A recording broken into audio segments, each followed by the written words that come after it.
तो अभी हम स्टार्ट करते हैं चेंज आफ्टर रीबर्थ मांगा के नेक्स्ट पार्ट में। उम्मीद है आपने इसका पहले का पार्ट देख लिया होगा, जिसमें हमने देखा था कि आनंद खो गया है कहीं पर। इस बात की न्यूज़ मिलती है आन फैमिली को।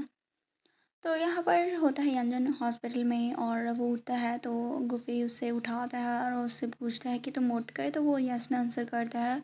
और मॉर्निंग वगैरह वो एक दूसरे को विश करते हैं। तो यहाँ पर गुफी बोलता है कि क्या तुम खुद का ख्याल रख सकते हो, खुद की केयर कर सकते हो। तो वो उससे बोलता है हाँ मैं कर लूँगा। तो वो उससे बोलता है मेरा मतलब ये नहीं था। तभी वो उसे उठाने लगता है तो वो उससे बोलता है कि मेरी आर्म हर्ट नहीं हुई है, मेरी लेग हर्ट हुई है, तो मैं खुद से मतलब मैं भी खुद से ये सारे छोटे-मोटे काम कर सकता हूँ, आपको मुझे ऐसे उठाने की ज़रूरत नहीं है। तो वो उससे बोलता है इट्स फाइन, तुम बहुत ही लाइट हो, मैं ऐसा कर सकता हूँ, मैं तुम्हें उठा सकता हूँ। तो वो सोचता है कि क्या सच में ये इस चीज़ के बारे में है कि तुम मुझे उठा सकते हो या फिर नहीं। वो उठाता है, उसे वॉशरूम में लेके जाता है, उसे ब्रश वगैरह कराने लगता है और वहाँ पर वो सोचता है कि मुझे बहुत ही हेल्पलेस फ़ील हो रहा है कि मैं खुद की लाइफ़ को मैनेज भी नहीं कर सकता। ब्रदर फ़ी ने टूथपेस्ट तक स्क्वीज़ किया मेरे लिए। और क्या वो अभी मेरे टीथ को भी ब्रश करेंगे? तभी यहाँ पर वो उससे बोलता है कि क्या तुम अभी ब्रेकफ़ास्ट के लिए क्या खाना चाहते हो? वो उससे बोलता है कि कुछ भी चलेगा। तो वो उससे बोलते ठीक है मैं अभी लेकर आता हूँ, तुम ओबीडिएंटली यहाँ पर मेरा वेट करो। तो वो ओके बोलता है।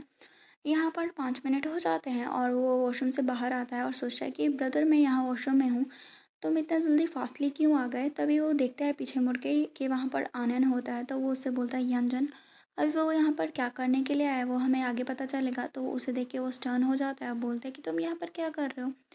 वो बोलता है मैं तुमसे सॉरी करने के लिए आया हूँ, प्लीज़ मेरी सॉरी को एक्सेप्ट करो। तो वो उससे बोलता है नहीं मैं तुम्हारी सॉरी को एक्सेप्ट नहीं करूँगा कि अभी के अभी तुम यहाँ से चले जाओ। तो वो उससे बोलता है अंजन आई एम सॉरी, मुझे पता है मैं गलत था, मैं कंफ्यूज हो गया था थोड़ी देर के लिए, मैंने बहुत सारी चीज़ें गलत की हैं, तुम्हें हर्ट किया। मैंने तुम्हें सच नहीं बताया क्योंकि मुझे डर था कि वो लोग मुझे घर से बाहर निकाल देंगे, ये मेरा फॉल्ट है, मैं ऐसा कभी फ्यूचर में दोबारा तुम्हें हर्ट नहीं करूँगा, प्लीज़ मुझे माफ़ कर दो। तो वो उससे बोलते हैं आनंद ऐसे स्टॉप कर दो एक्टिंग करना मेरे सामने, तो तुम्हारी एक्टिंग स्किल बहुत ही बेकार हैं। यहाँ पर फिर वो अपना जो असली रंग है वो दिखाने लगता है और उससे बोलता है कि तुम क्या सच में लगता है कि तुम कुछ भूल गए हो? वो उससे बोलते हैं मैं वो पर्सन हूँ जिसे इतना ज़्यादा आन फैमिली से प्यार मिला है 19 सालों तक। इवन कि अगर तुम वापस भी आ गए तो क्या मॉम डैड और बिग ब्रदर उन सभी के लिए तुम एक स्ट्रेंजर हो, वो कभी तुम्हें प्यार नहीं करेंगे। मैं वहाँ पर 19 साल तक रहा हूँ, तुम्हें पता भी है इसका मतलब क्या है। मैं हूँ वो पर्सन जिसे वो फैमिली बोलते हैं, मैं उनकी फैमिली मेम्बर हूँ और तुम एक स्ट्रेंजर। इतनी बकवास करने के बाद भी अंजन रिएक्ट नहीं करता उसकी बकवास पे और यहाँ पर इसे इस तरह से देख के वो और भी चिढ़ जाता है और सोचता है ये आर्ग्यू क्यों नहीं कर रहा, ये इतना कॉन्फिडेंट क्यों है। और वो सोचता है कि राइट वो मुझे डराने की कोशिश कर रहा है, मॉम डैड और बिग ब्रदर मुझसे इतना प्यार जो करते हैं वो मुझे नहीं छोड़ेंगे। और यहाँ पर वो सोचता है कि वो कभी मुझ पे गिव अप नहीं करेंगे, लिन के लिए ये इम्पॉसिबल है, वो खुद को ऐसे समझा रहा होता है। फिर वो बोलता है लिन यान तुम्हें यहाँ पर होना ही नहीं चाहिए था, क्या तुम लिन फैमिली में फ़ाइन नहीं थे? वो तुम्हारा घर है। तो लिन यान हमारा मतलब लिन यान बोलता है कि प्रॉबेबली तुम्हें अभी तक नहीं पता है, तुम बहुत ही जल्दी आन फैमिली से किक्ड आउट होने वाले हो। ये सुन के उससे बोलता है क्या, क्योंकि अभी तक उस बात की खबर उस तक नहीं पहुँची होती है। वो उससे बोलता है कि तुम हर एक चीज़ मुझसे क्यों छीन रहे हो। और यहाँ पर ना फिर वो गुस्से में होता है, सोचता है लिन यान ये सभी तुम्हारी गलती है, ये सभी चीज़ें लिनियन के कारण हुआ है कि मेरे पास कुछ भी चीज़ नहीं बची है और मैं बस मेरी खुद की चीज़ों को प्रोटेक्ट करना चाहता था, मैंने क्या ही गलत किया है। फिर वो उसकी नेक को पकड़ लेता है और गुस्से में पागलों की तरह बिहेव करता है और बोलता है लिनियन ये तुम्हारा फॉल्ट है।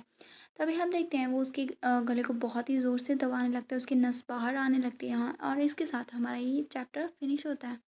तो नेक्स्ट चैप्टर में वो उसके गर्दन को पकड़ के दबा रहा होता है। तो यहाँ पर यंजन बोलते हैं जाने दो मुझे। तो यहाँ पर वो गुस्से में बोलता है मेरे पास कुछ भी नहीं बचा, ये सब तुम्हारा फॉल्ट है। पीछे से हमें आवाज़ आती है, बोल रहा होता है कोई यंजन क्या तुम्हें आज बेटर फील हो रहा है? मॉम डैड और मैं हम सब तुम्हें देखने आए हैं। यहाँ पर हम देखते हैं कोई और नहीं बल्कि आंजांग होता है। जैसे ही वो देखते हैं उसके सामने ये नज़ारा होता है और यहाँ पर वो गुस्से में चिल्लाता है यंजन। और यहाँ पर मतलब वो आनंद को किक करता है और यंजन के पास चला जाता है और यहाँ पर ना यंजन काफ़ी खांसने लगता है। तो यहाँ पर वो उससे बोलता है कि तुम ये क्या कर रहे हो? तो आनंद एक्सप्लेन करने की कोशिश करता है बिग ब्रदर। तो यहाँ पर ना उसके पास नहीं जाता, वो आंजन उसके पास जाता है यंजन के पास और उससे बोलता है कि क्या तुम ठीक हो? तो वो उससे बोलता है मैं फ़ाइन हूँ। तो यहाँ पर आनंद की जो मदर होती है, मतलब अभी वो यंजन की मदर है, मिस आन, वो भी उसके पास जाते हैं यंजन के और उससे बोलते हैं कि क्या तुम ठीक हो? इस कंडीशन में ये कैसे हो सकता है तुम्हारे साथ? क्या ये और ज़्यादा हर्ट कर रहा है? मैं अभी डॉक्टर को कॉल करती हूँ। उसके पास होते हैं सभी लोग, तो भी आन्यू जल्दी से डॉक्टर के पास जाने लगता है। तो आनंद वहाँ पर अकेला खड़ा रहता है। यहाँ पर आनंद बोलता है बिग ब्रदर मॉम, वो ऐसा कह के उनकी अटेंशन पाना चाहता था, लेकिन तभी जो मिस आन है उसके पास जाते हैं, उसे स्लैप करते हैं और बोलती है आन आन ही, और आगे बोलते हैं तुम्हें पता भी है तुम क्या कर रहे हो? अभी इस टाइम पे तुम क्या कर रहे हो? ये कितना ज़्यादा गलत है। तो वो उससे बोलता है मॉम। तो वो चिल्ला के बोलते हैं मुझे मॉम कहने की ज़रूरत नहीं है। तुम्हें पता है तुमने इतने बार बार यंजन को हर्ट क्यों किया? क्या तुमने कभी भी ऐसा सोचा कि हमें कैसा लगेगा? क्या तुम्हारे दिल में तुमने सच में हमें अपनी फैमिली कंसीडर किया भी है या नहीं? तो वो उससे बोलता है कि मैं बस डर गया था कि लिनियन मुझसे हर चीज़ वापस ले लेगा और आपको मेरी ज़रूरत नहीं पड़ेगी, मेरा ये मतलब नहीं था। तो वो उससे बोलते हैं इतने सालों के दौरान हमने तुम्हें किस तरह से ट्रीट किया, क्या तुम्हें तब भी समझ में नहीं आया? अगर तुमने कुछ गलत नहीं किया होता तो हम तुम्हें अबेंडन नहीं करते कभी भी। तो वो उससे बोलता है मॉम आई एम सॉरी। तभी उसके हाथ को पकड़ के मिसान बोलती है क्योंकि तुम यहाँ पर हो तो अभी चीज़ें क्लियर करते हैं। वो उसे थोड़े से दूर करती है और बोलते हैं कि हाँ, जल्दी ही जो हाउस होल्ड रजिस्ट्रेशन है उसे कंप्लीट करेंगे और यहाँ पर तुम और आन फैमिली, उनका फ्यूचर में कोई कनेक्शन नहीं होगा, तो तुम खुद का ख्याल रखना। तो यहाँ पर ना वो बोलता है मॉम। तो यहाँ पर ना उसकी बात कोई नहीं सुनता, तो वो भाग कर चला जाता है वार्ड से बाहर। तो पीछे हम देखे हैं वहाँ पर गुफी खड़ा होता है, उसे देख के वो गुस्से में उसकी आंखें चढ़ जाती हैं और बोलता है वो अनयन यहाँ पर क्या करने आया है? तभी अनयन ना उसे मतलब चला जाता है उसके साइड में से, उसके साथ बातचीत नहीं करता। तो यहाँ पर ना हम देखते हैं अंदर जल्दी से वो भाग कर आता है और बोलता है कि क्या हुआ है? फिर वो देखते हैं उसकी गर्दन पे निशान होता है, जैसे उसके गले को किसी ने पकड़ा होता है। वो उससे बोलता है कि क्या अनयन ने ये किया है? तो वो उससे बोलता है ब्रदर फ़हीम मैं ठीक हूँ, डॉक्टर ने कहा है कि मैं ठीक हूँ, थोड़ी सी आइस लगाने से ही ठीक हो जाएगा, ये बड़ी बात नहीं है। तभी अंजंग भी बोलता है कि हमने एक्सपेक्ट नहीं किया था कि इस तरह से कोई चीज़ हो जाएगी, फ्यूचर में ऐसा नहीं होगा, तुम चिंता मत करना। तो यहाँ पर गुफी उसे पूरी तरह से इग्नोर करता है। तो यहाँ पर यंजन उसके हाथ को पकड़ के उससे बोलता है ब्रदर भाई आई एम फाइन, आपको एंग्री होने की ज़रूरत नहीं है। तो वो उससे बोलता है ठीक है मुझे आइस पैक दो, मैं खुद करता हूँ। तो यहाँ पर आंजन को उठ जाता है, मतलब उसे फील होता है कि अभी ये तो मुझसे कुछ भी बात नहीं करना चाहता। तभी हम देखते हैं यहाँ पर वो आइस पैक लगा रहा होता है, तो वो तीनों फैमिली जो होते हैं उसे देख रहे होते हैं। मॉम सोच रही होती है कि गुफी सच में यंजन को अपने लिटिल ब्रदर की तरह ट्रीट करता है, इवन कि मुझे उसकी मॉम को भी इन्फीरियर फील हो रहा है अभी तो यहाँ पर आंजिन तो सिर्फ हंसता है और यहाँ पर आंजू के भी कुछ ऐसे ही ख्याल होते हैं। यहाँ पर तभी जो होता है यंदन वो बोलता है बिग ब्रदर सेकंड ब्रदर और मॉम, मैं यहाँ पर ठीक हूँ, आप लोग जा सकते हैं और अपना अपना काम कर सकते हैं, आपको यहाँ पर मेरे साथ खड़े होकर रहने की ज़रूरत नहीं है। तो यहाँ पर ना आंजू बोलने वाला था it's all right little brother, हम अभी अभी तो रीयूनाइट हुए हैं तुम्हारे साथ, तो नेचुरली हम और ज़्यादा तुम्हारे साथ टाइम स्पेंड करना चाहते हैं। लेकिन आंजंग उसके चेहरे पर मतलब माउथ पे हाथ रख लेता है और उससे बोलता है ठीक है हम चले जाएंगे।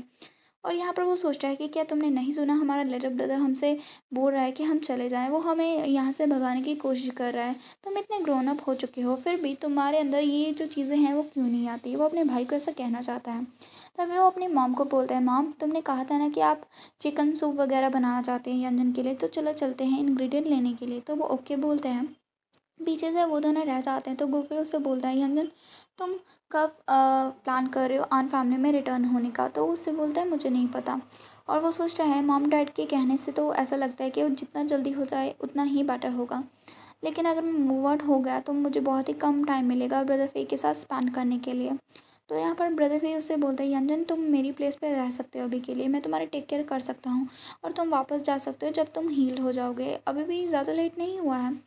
तो यहाँ पर वो कुछ बोलता उससे पहले ही वो उसे बोलता है आई एम सॉरी मैं सेल्फिश हूँ, मैं चाहता हूँ मैं तुम्हारे साथ और ज़्यादा टाइम स्पेंड करूँ, इसलिए मैं नहीं चाहता कि तुम मुझे छोड़ के जाओ, इसलिए मैं कुछ ज़्यादा ही बोल रहा हूँ, क्या ये ठीक है? तो यहाँ पर इसके साथ हमारा जो वाला चैप्टर है वो फिनिश होता है। नेक्स्ट चैप्टर में हम देखेंगे कि असल में हुआ क्या है और अभी जो वो लड़का है आनंद वो क्या करने वाला है, क्या वो फिर से आनंद को कुछ अ, कुछ उसके साथ करने की मतलब उसे फिर से परेशान करने की कोशिश करेगा या फिर अभी अपनी लाइफ में सेटल हो जाएगा, खुद खुद की लाइफ के बारे में सोचेगा। And that's it.